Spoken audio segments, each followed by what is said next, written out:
Oblivion Remastered is here, and it's already gotten a ton of incredible mods. So today, I thought I'd go over some of the best ones that aim to make your experience even better. If you're new around here, please don't forget to subscribe down below, as it greatly supports the channel. But without further ado, let's begin with our first mod of the video. You know in Skyrim how each of the three main elements, fire, ice, and shock, all come with unique effects that make them stand out from one another? Well, unique elemental spells brings those very same mechanics to Oblivion Remastered, and actually works really well. Each effect scales based on the spell's tier. For example, a novice level fire spell will now deal 1 extra damage every second, and this scales all the way up to 5 damage per second for master spells. Frost spells now also negatively affect your target's speed. This goes from a loss of 5 speed every 2 seconds at novice, all the way up to 25 speed at master level, which I'm sure you can imagine how useful that will be in certain encounters. Shock spells, on the other hand, now drain your target's magicka. So if you're fighting mages or anything else that casts magic, this becomes a convenient way to shut them down. Whilst this might seem like a small change, I feel like it's helped give each one their own identity, rather than them just functioning in the exact same way but with different visuals. I do want to quickly add that this is only for the pre-made spells in the game. Any custom-made ones that use the elements won't have these perks active. Either way, this is a fantastic addition to the game, and I highly recommend trying it for yourselves. Next up, we've got Better Oblivion Crisis, Daedra Roam Wilderness, a mod that makes the Oblivion Crisis feel more immersive than ever before. This one introduces dynamic Daedric encounters out in the world, meaning that it's not just gates opening and calling it a day. You might come across multiple Dremora accompanied by some Daedric beasts that aren't to be taken lightly. Now, the type of enemies you'll face are scaled on your character's level, to keep things interesting no matter where you are in your playthrough. So whilst it's not the biggest change, it does add a whole new layer of tension when it comes to travelling outside of city walls. For our next mod, we have Alternative Sprint. As the name suggests, this one replaces the original running animation to one that looks a lot better in my opinion. Don't get me wrong, the vanilla one is great, but it just feels like we're doing a little too much. This mod tones it down to a more fitting style, including less upper body and arm movement, and a much straighter posture. As with a lot of these new mods, there are of course some issues to be expected. In the case of this mod, there is the potential issue that your character might lose the sounds of their footsteps, although the mod author has ensured that they're currently working on a fix to counter this problem. This is the type of mod I wasn't expecting to see just after a few days of release, but the fact that changes like this are already possible is simply amazing to see. Now, I do have a couple quality of life mods that I think you might be interested in. The first is NPC Socialization Tweaks, which makes it so NPCs don't randomly greet you every time you happen to run past them. Instead, they'll now only respond to you if you bump into them. To balance things out, this mod also introduces a smaller change that causes NPCs to try and talk to each other more often in return.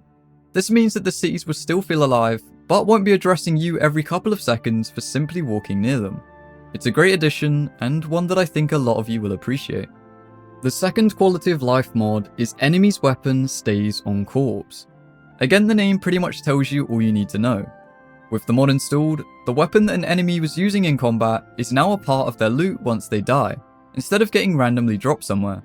This was a much needed change in my opinion, especially with how Oblivion can be sometimes. It's not a great feeling to lose that extra bit of loot that you could have sold or even used yourself. But luckily you won't need to worry about that anymore with the help of this mod. In terms of armor mods, I've only found one that caught my eye. Whilst we currently don't have anything custom, this mod does enable the use of one armor set that would otherwise be unobtainable in the base game. This is the Imperial Watch Armor, which is worn by palace guards and can't be found anywhere in the game, even if you happen to kill one of them. But with the help of playable Imperial Palace Armor, you can grab yourself the entire set, and pretty early on too. A lootable set is now in the Trentius family mausoleum in the Imperial Palace district. To access this location, you will need to do the quest in the market district up until you get the key. This armor set does fall off over time, although there is an optional file to make it match the same stats as Ebony if you're looking to use this in the later stages of your playthrough. One of the most popular mods out there right now is Better HUD, and it is clear to see why. This mod makes a variety of changes to Oblivion's UI that result in a much cleaner look. First off, it reduces the compass by 40%, whilst also placing it higher on your screen. Each of the 3 main bars, health, stamina, and magicka, have been moved to the left-hand side in a way that doesn't disrupt your vision. And finally, all of the icons that represent status effects have also been reduced in size. I'm a huge fan of this mod. I felt like the compass took up a little too much space, and this mod has fixed that in the perfect way. Be sure to check this one out if you're interested. Next up, we've got Abandoned House New Player Home, which I believe might just be the first actual player home for Oblivion Remastered. Upon exiting the sewers, you can now head straight to this convenient little spot that sits right across the water. Just swim over, head slightly to the right, and you've got yourself a roof over your head. Inside, you'll find everything a new adventurer needs.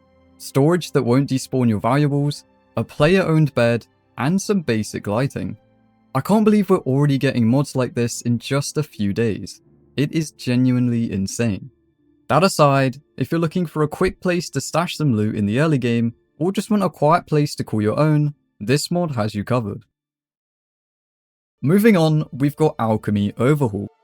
Rather than the usual instant effects, this mod shifts everything into more of a gradual system. Healing potions, magicka potions, even fatigue, they now restore their effects over 5 seconds instead of all at once. And as a result, it creates this whole new sense of strategy. You can still chug multiple potions in a tight situation, but the effects will only kick in once you unpause the game, which definitely adds a bit more of a challenge in combat. Poisons work the same way, now dealing their damage over 5 seconds, but it's a very welcome change. Ingredients have also been rebalanced to support this change, and even tavern drinks like ale and mead now restore a bit of fatigue over 10 seconds, giving them an actual use in-game. Whether you're an upcoming alchemist or just a sweet roll enjoyer, this mod is sure to have something for you. For our final mod, we have Alternative Start. This is a nice and simple way to skip the somewhat long tutorial dungeon and jump straight into the game. Instead of waking up in a prison cell, you'll now arrive by ship at the Imperial City waterfront. You've already got the Amulet of Kings in your inventory, and your first objective is to bring it to Joffrey, just like normal. But this time, you're not stuck dealing with rats and goblins, and you're free to explore the world right from the start. Also, it's worth noting that there's currently only one starting location, the waterfront, so you won't be choosing between different roles or backgrounds. No starting as a thief or a new member of the Fighters Guild just yet. But as things stand, this mod is still fantastic, and I think it's the perfect way to end off this video. So there you have it, 10 incredible mods that you might consider adding to your load order. Thank you very much for watching, and I hope to see you in my next video.